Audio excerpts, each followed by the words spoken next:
कि आज national mathematics day है, यानी कि राष्ट्रीय गणित दिवस है। और ये दिवस श्रीनिवासन रामानुजन पीछे वाला बोर्ड है ना, उसमें देखना साइड वाले में। की याद के रूप में मनाया जाता है। तो मैं सबसे पहले सम्मानीय मंच और सभी शिक्षकगण और मेरे प्यारे साथियों, आप सभी को सादर नमस्कार।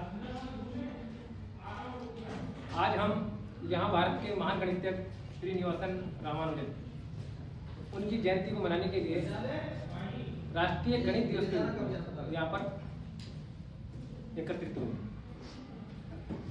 रामानुजन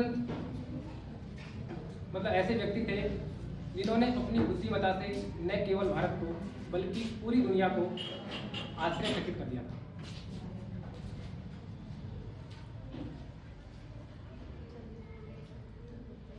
मतलब ये कहा जाता है कि mathematics is a language of God. जो गणित है वो एक भगवान की भाषा है।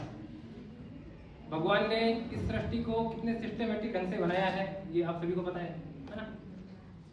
ये आप सभी को पता है। मैथमेटिक्स के बिना इस सृष्टि का निर्माण होना इम्पॉसिबल सा है।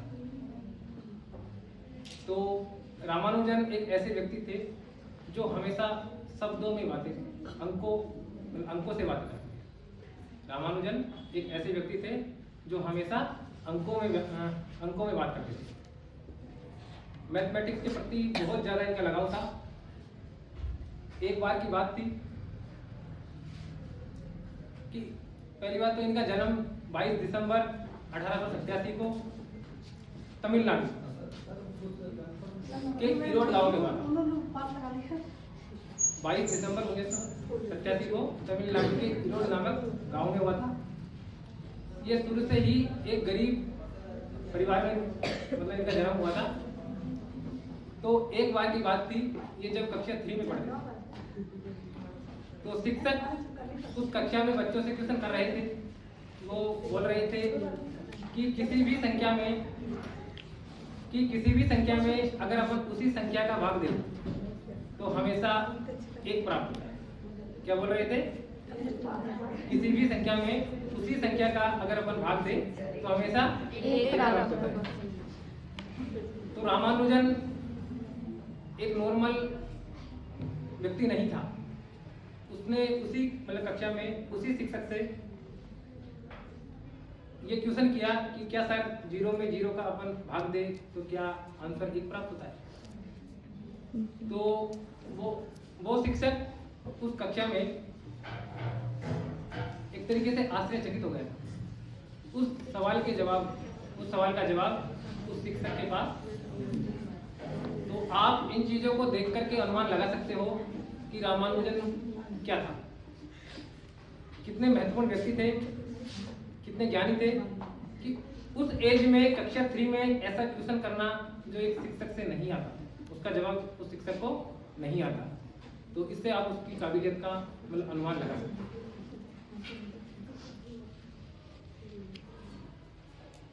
उन्होंने कभी भी किसी बड़े कॉलेज और महाविद्यालय, विश्वविद्यालय इनसे कभी भी शिक्षा प्राप्त नहीं। उन्होंने नॉर्मल जो स्कूलें होती है उनसे हमेशा शिक्षा प्राप्त करी है और उन्होंने कभी भी औपचारिक रूप से शिक्षा प्राप्त नहीं की। उनको कभी मौका नहीं मिला कि मैं महाविद्यालय स्कूलों में पढ़ के मैं शिक्षा ग्रहण करूं, है ना। क्योंकि वो एक ऐसी फैमिली से बिलोंग करते थे तो उनको इन चीज़ों का फायदा मतलब कभी नहीं मिला। पे ध्यान दिया इन्होंने, हमेशा अपनी सेल्फ स्टडी पे ध्यान दिया है। खुद ने हमेशा सेल्फ जो भी किया है खुद के दम पे किया है ना। इनके वहाँ एक जगह है कुंभकोणम, वहाँ के स्थानीय स्कूलों में हुई। इन्होंने 10 साल की उम्र में इनके जिले में उस स्कूल से टॉप किया और जब ये 13 साल के थे तब एक बुक आती है SL लोनी। 13 साल की उम्र में SL लोनी की एक बुक है ट्रिगोनोमेट्री, नाम सुना है? ट्रिगोनोमेट्री है ना। उस बुक को इन्होंने 13 साल की उम्र में सोल्व कर दिया। 13 साल की उम्र में मतलब त्रिकोणमितीय जो बुक थी उसको इन्होंने सोल्व कर दिया था। और मात्र 16 साल की उम्र में इनके हाथ एक जीएस कार नाम से एक साइंटिस्ट है जिनके नाम से बुक चलती है, उस बुक को इन्होंने मात्र 16 साल की उम्र में उसको भी मतलब पूरी को पढ़ के इन्होंने सोल्व कर दिया।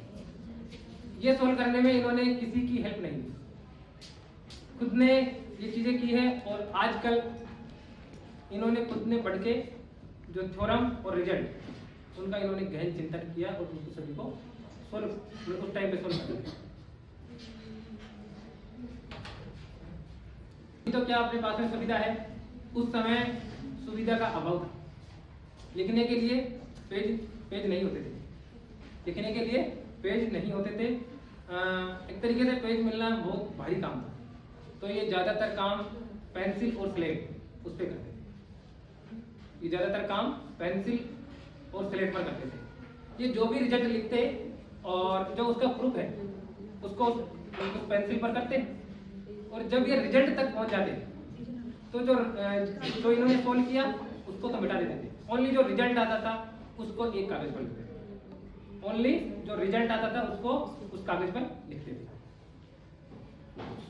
ये ओनली इनका जीवन ओनली 32 साल रहा, इनका जीवन ओनली 32 साल रहा। लेकिन इन्होंने शिक्षा के क्षेत्र में गणित विषय को कम से कम 300 साल आगे बढ़ा दिया। उन 32 वर्षों में इन्होंने मैथमेटिक्स जो सब्जेक्ट है उसको कम से कम 300 वर्ष आगे ले गए।